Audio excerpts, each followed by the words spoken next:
open question to you guys is, what would you like to do? Well, speaking for We've done myself, this test. I've enjoyed this little romp, but I'm not a D&D person. It's like playing it's like a board game to me. It's like a tabletop board game. It's not really an RP thing. Yeah, I definitely feel that. I hate looking at books. I hate looking at books. And I think that's the problem keep I've looking had. to the books. I think that's the problem I've had with this is because a lot of it's been sort of a combative adventure, so I don't really get to roleplay being a bard. Yeah. I don't like looking at my spells, trying to find the some best of the way to spells that I combo. chose were like disguise self, charm person, zone of truth, comprehend languages. It's all stuff for the social side of things. So all I was doing was going dissonant whispers or shatter and invisibility, and then being largely ineffective apart from one fight where my dice rolls just went sick. Yeah. Do you remember that picture I posted in the first session where it was the party's being murdered, but I'm just a bard, and it's just that girl crying, playing a whistle. It did have echoes of that in the last couple of games. I mean, to be honest, I'd like to revisit Conrad and Lockie and all of that. Yeah. I think if you want entertaining video footage, you need Lockie back in the game. Yeah. Oh, I think I and Jim, obviously. I was thinking about it the other day. Jim's a bag of pants. Killing machine. I'm not going to be able to articulate this very well. Change there. What can I say? I don't know. There's not the level of emotional attachment because I don't think anyone in the party is going on the emotional roller coaster that we normally go on. We are kind of walking around. We're gelling as a little bit of a team, and I think as a result, there's no flashpoint. There's no point where we're going to argue about anything. See what I mean? Apart from who goes. In World of Darkness, right? Can you imagine these mysteries around Brorna and us just letting them go? Yes. Right? No, it'd be like, hey, undead girl that read about being a drow in a book. I can't help noticing you're lying about everything, and I think it's time for a bit of an unveiling. It's been fun. It has been fun. It has been fun. And it's an enjoyable experiment. But yes. And that's really what it was, right? So that was the purpose, was to do a little bit of an experiment and see what it was like. I'm with you guys. I can't help but feel like it misses something big for me, right? Yeah. I feel like you could have combat heavy stuff in World of Darkness and still feel like you were doing cool and interesting stuff. This, I can't help but feel it's a little bit whack-a-mole.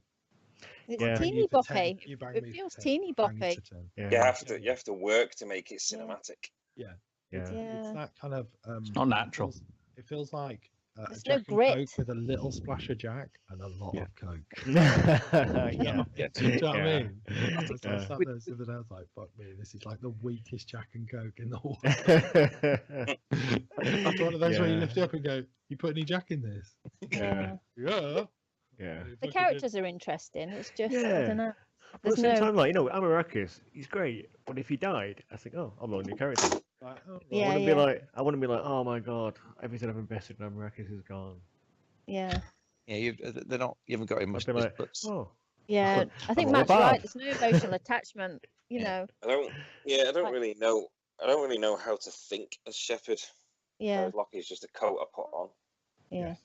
And know how he will react to every situation. I have to agree with that. Yeah, same for Conrad. And I'll never get used to saying like, "Hail, fair traveller." How? I bet he dies every time I have to greet an NPC. I must admit, when it came out, it was called a flame skull. I did have to use all my years of poker face. Come on. Well, me died when I was looking at that. D&D does not do any favours for the role-playing community, does it? In terms of it's training wheels.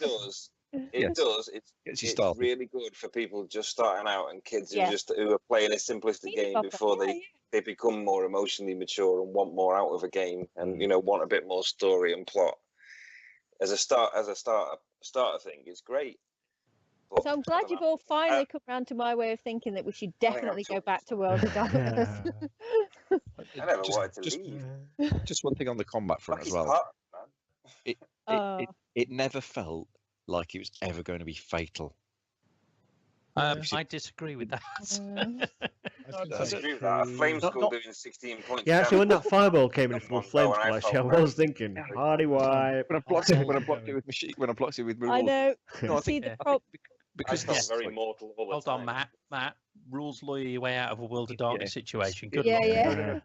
I think because of the cinematic nature of the World of Darkness combat, it feels, and I'm trying to put the emotion back into it, it feels more fatal. This, you're looking at numbers going down, if you see what I mean. Yeah. Whereas when you're in World of Darkness, you know, and you've kind of got the whole, the things are bearing down on you, bullets are whizzing past, and you kind of got that whole. Yeah, you remember we've been chased through the park by those hit Yes, that that's felt exactly fucking dangerous. Yes. That felt really fucking Guy dangerous. Opening up with an M60. Whereas thinking this, you'd look at you go, oh, I took 4 hits from that. Right, okay, yeah, I can run down the guy with the M60. And it's right. I made my save versus M60. I'll take half damage. Yes. Save versus M60. Yes. And I suppose the difference there is, so when we're doing, and if we use that chase scene, right? So you guys are being followed by techs, right? And you deploy on the street, and there's a kind of, you're running. That's 100% cinematic, and I'm not really doing much by the way of, I'm just using a dice roll to tell me how much damage happens. It's all to do with the story. It's not to do with system. I'm not going through looking at what they can do or what you can do. I'm just going bang, he shoots at you and it does a bit of damage, and bang, you get shot and you're fucked, you're nearly dead. So it's totally different. It's more me telling a story and you guys are playing the roles and reacting to it. This feels like painting by numbers with stick-on bits of felt. I mean, from my perspective as well, I am keen to see where the World of Darkness goes next, because we've all crossed a threshold. We're all different from new chapter. Yeah, from when we met up. On the flip side, to sell full of supernatural that have no alliance, and I think that's an interesting dynamic to Ronin. Absolutely. Yeah. On the flip side, though, I do tend to lose interest in the game when I get too powerful. Yeah, you know what I mean? Yeah, I take that. You guys are pretty strong. The difference is we're weak source supernaturally. I was just going to say, bear in mind. Yeah, your enemy's going to scale with you. I'll give you one really good example. You went.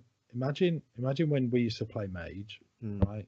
And you had a cabal of mages, and you went up against some basic men in black. You'd fucking destroy them. You'd be like, magic, magic, magic, all this cool stuff, and all the guys in black just fall down. You guys fought 6 men in black, and they nearly fucking turned you inside out, right? If we change now that you are supers, you'll be fighting major template supers. Totally different. That's all right, as long as the danger scales with you. Because I really love like being the underdog. You're doing it again, aren't you? Yeah, well, Stop it. You might like being OP. I like a challenge. Right. I like to snatch victory from the jaws of defeat. Yeah, I don't like the massive power levels where you're doing godlike stuff, because it takes away the element of threat. And you remember the level 50 mage game? Level 50 Rollmaster game. Victory. That was. You still haunt it, right? To get a victory, or it's just hollow. I'm just mocking you for saying "bring it on" to him again. I mean, as far as I'm concerned, it's not going to be just the new dynamic between us all. Anyway, it's also going to be the other super groups out there who want one of their members to be part of their sphere of influence, because we're all going to get marked as, "Oi, we need to talk." Oh yeah. I won't. Well, your technocracy. You know what? You want to talk? I can talk. No, you see, what you have to bear in mind is, so while Mina didn't go through a transformation into a major template, Mina's character when I built her was always a hunter, right, with a hunter background, and she's got an ass load of dots through all the hunter stuff. So you are still connected to that world, right? And we all know how powerful the benefits of Task Force Jackboot and the Chiron group. And if you recall, the fact that you have a cybernetic arm that was given to you by the Chiron group. Yeah. And so most of the time, the way I've played it is that when you kind of max out your skills and stuff and your access to one of the major factions, that's as high as you can go.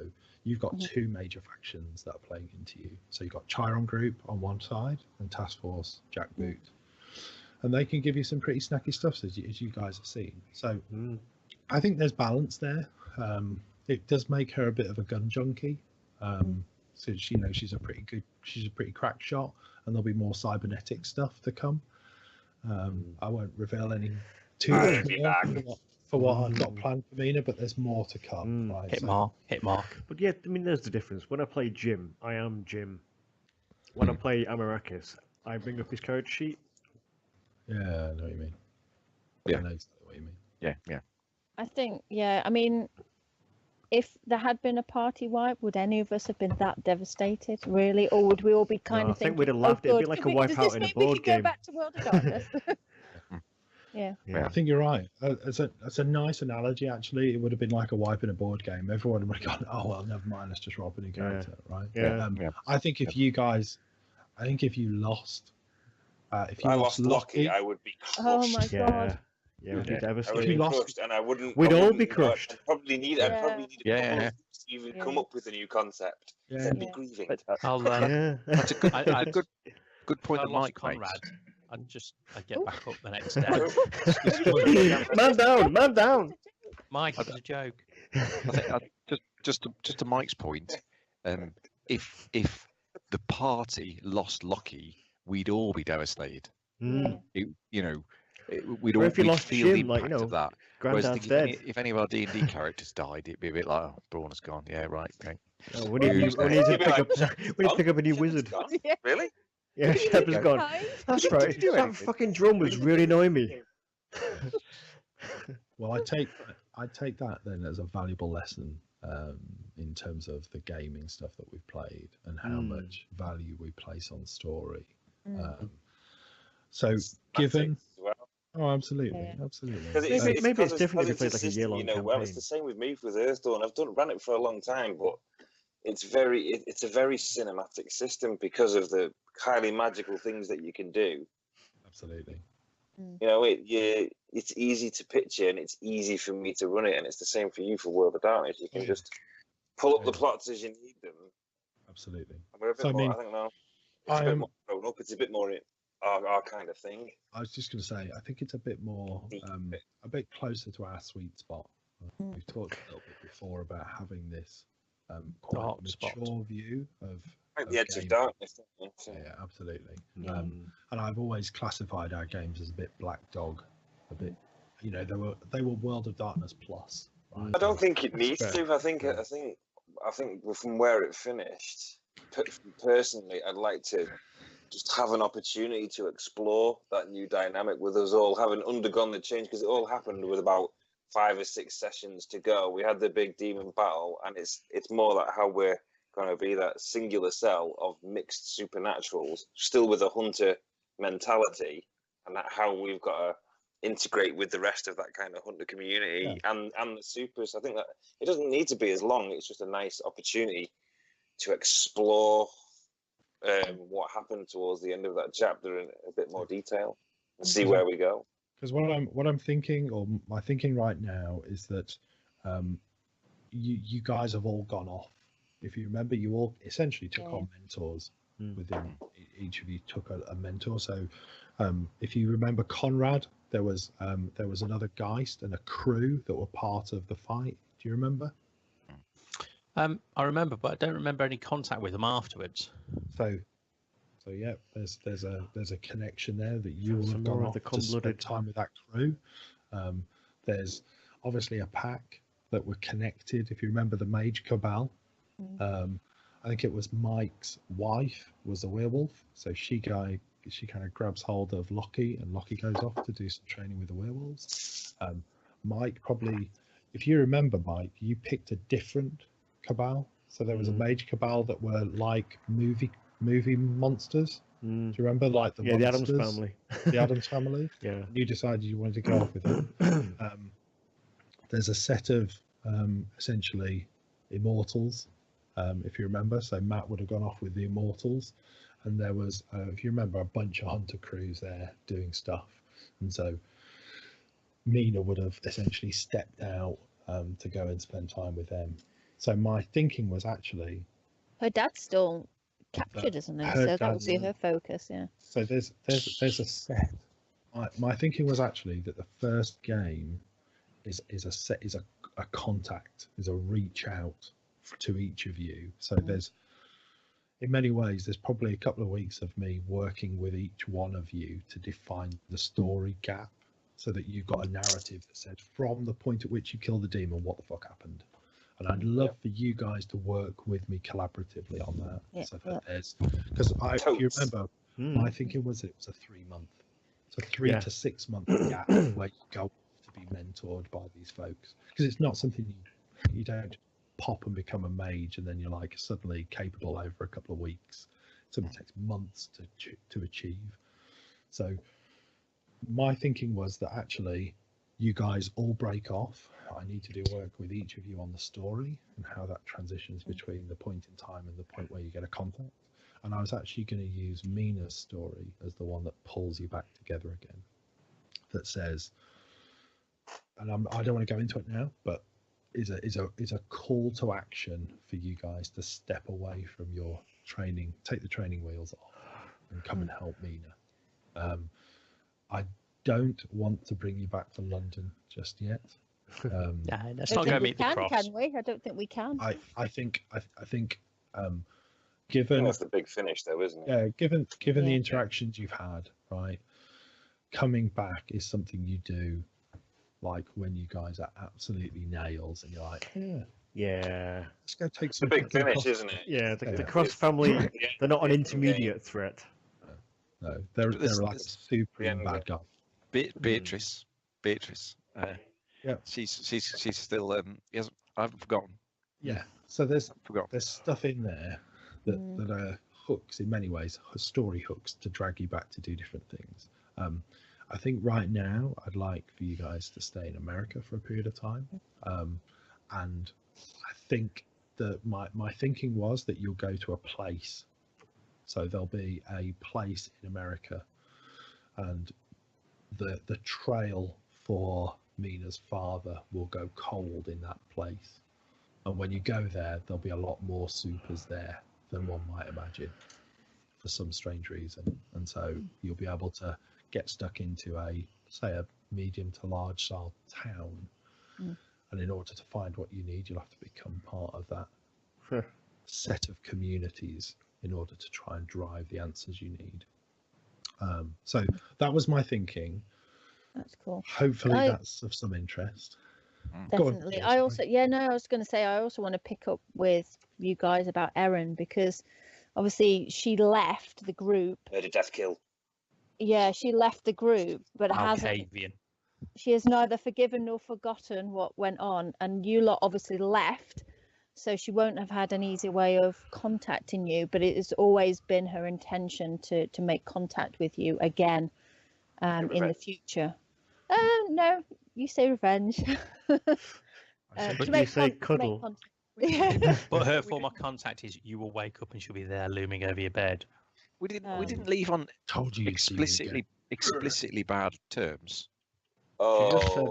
She just said she couldn't really work with us anymore. We have professional differences. Yeah. She wanted to kill us all. There was we had different aims for the future, goals, if you will. But she fundamentally having to make the pledge. Isn't she directly descended from Satan? Well, she's yet to discover that. Yeah, but we already knew it from the first day we met you. True. When we discovered it, clues were there. That makes sense. Yeah, that makes sense. Yeah. But she sees what Lockie did as being a fundamental, absolute betrayal of the deepest level. That she had two options. One, she organises your demise immediately, or two, she leaves. And she chose to leave out of love and respect for you all. She decided not to slaughter you in your sleep when you least expected, or attempt to. You always had a problem with Lockie, didn't you? It was You always were going to worse. be a love or hate thing, right? You were worse than that fireman. In fairness, who doesn't? So. Nothing is sacred. Nothing is on rails, and you can do And whatever if you you like. take an action, there will be consequences. Absolutely. The world's got to be dynamic. People Yeah. go bombing fucking pubs in Kratos from airships. You just got to roll Exactly. with the When I'm running a game, there is nothing makes You me just happier got to than when blink my a couple of players times and fuck go, it up. okay, let's see Yeah. where this goes then. That was We had to be on the non-negotiable. beach. That you understand that had to happen. That's how it's got to be. If a player wants to make a choice, as long as they're not doing it just to purposely derail your game and be a knob, which nobody here would do. Yeah. Well, when Well, Lumi I've said, had he experience said in the you past would on risk the people entire doing it. world for your honor, and the answer was like, yeah. It's a no-brainer. Yeah. That's what makes the world fun if it's dynamic and if the world then comes back and bites you back on the ass because of your actions. Which then, it did. You feel sent us even to if Parlay. those consequences are bad for you, you feel like your actions have actually changed something and have forged a part of the story. I think that's the most important part. You have to feel like you can affect it, and you're not on railroads. Exactly. We have to go to Parlay because of that. If you do wake up with Erin over your bed, at least you could just Gowru and chew her face off. Yeah, I'd probably choke on it though. She'd have the last laugh as you choke to Probably death. choke. Yeah. She'd probably shoot her arm bone into my throat to choke me as she died. Yeah, she was a very shivy girl. Take a bit of eating, to be fair, wouldn't you? Yeah. Yeah, but chewy. Okay, so if you guys are happy with it, we'll park D&D there, and we will shift gear, and we'll do some backgroundy stuff to take you guys on that kind of 3 to 6 month journey. And I think what might be useful is to recap. So recap the journey to that point, and then recap, and work out and develop that kind of 3 to 6 month journey for you guys. All right. Right. Okay. Sounds good, dude. Fantastic. And thank you, Phil. We appreciate it. Yeah, dude. Thanks for running it. Yeah. All this criticism wasn't leveled at the GMing. No. I think you brought it to life as much as was possible. No, I think. To be honest, You've got to have the tools to work with. And to be honest, mate, we got to meet Carp. We got to meet Carp. It wasn't time wasted. He was the highlight of it. Carp was the only thing that was worth doing. But that said, like I say, worth a try, and hopefully we'll get some. We'll always try something. Yeah.